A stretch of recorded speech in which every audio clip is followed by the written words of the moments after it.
J'ai remarqué un défaut qu'on rencontre assez souvent, et encore ce matin, une de mes amies, la Nicole, a appelé. Elle me dit, ah oui, cette femme est maghrébine, donc elle a ceci, elle a cela.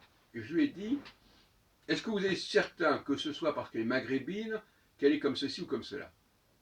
Et ça, je trouve ça assez navrant que des gens connaissant un de vos paramètres veulent expliquer tout votre comportement par le biais de ce seul paramètre.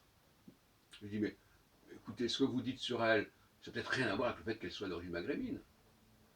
Ça peut être le fait qu'elle soit une femme, ça peut être le fait de l'âge, ça peut être le fait d'une autre façon de voir les choses, qui n'est pas forcément liée à cela. Et puis vous-même, qui êtes une juive d'origine tunisienne, bon, vous êtes une immigrée aussi, comme elle.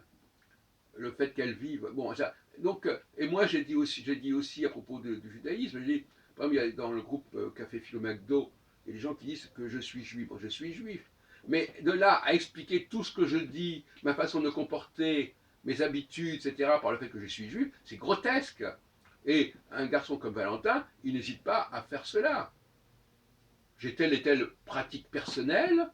Ah, tout ça, c'est typiquement juif. C'est n'importe quoi. Et alors justement, j'ai eu une discussion avec Valentin l'autre jour, qui a déjà été filmée, mais je reviens dessus, parce qu'il faut toujours revenir sur les choses. À savoir que il ne faut pas confondre le messager et le message.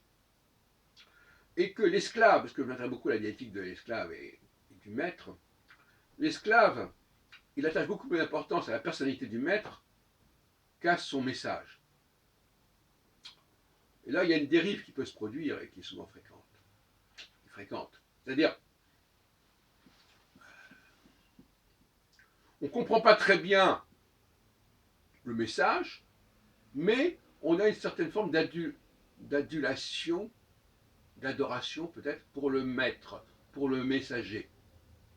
Et là, il y a une perversion. Prenons le cas de Jésus, justement, qui est à la fois le messager et qui est porteur d'un message, la bonne nouvelle évangélique, le bon message. Eh bien,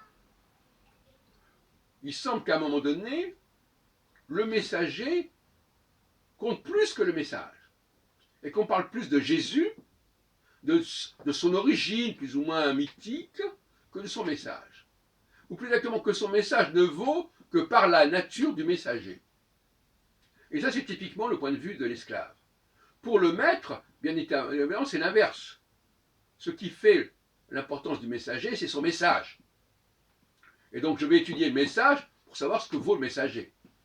Mais évidemment, pour l'esclave, l'aspect psychologique va dominer, donc le ressenti par rapport au messager va l'emporter sur le contenu du message qui lui échappe. Et inversement, pour le maître, c'est quand même le message qu'il va falloir étudier, qu'il va falloir scruter, et pas le messager en lui-même.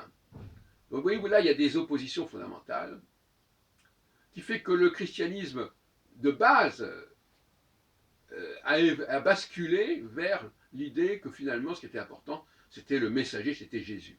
Or, c'est un contresens majeur, parce que dans toute l'histoire biblique, à mon avis, le messager, c'est le messager, et Moïse, c'est le messager, et il est porteur d'un message, et ce qu'il est lui-même ne saurait déterminer ce message.